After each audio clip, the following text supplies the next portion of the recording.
Hi everyone, welcome to this video. In this video we want to find the value of this expression 5 divided by 1 over 10 times 10.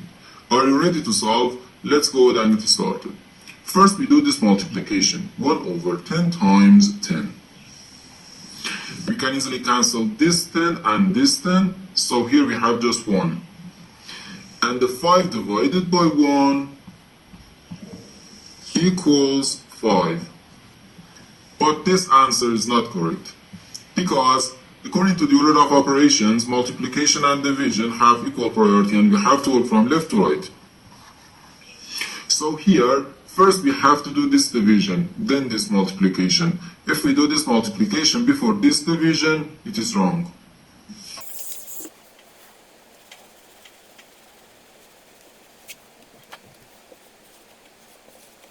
So first we have to do this division, 5 divided by 1 over 10.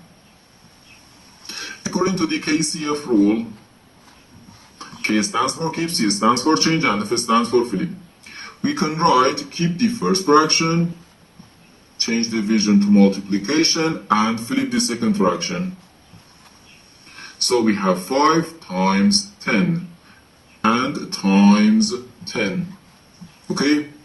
5 times 10 gives us 50. So we have 50 times 10, which equals 500. And this is our final answer to this problem. The correct answer is 500.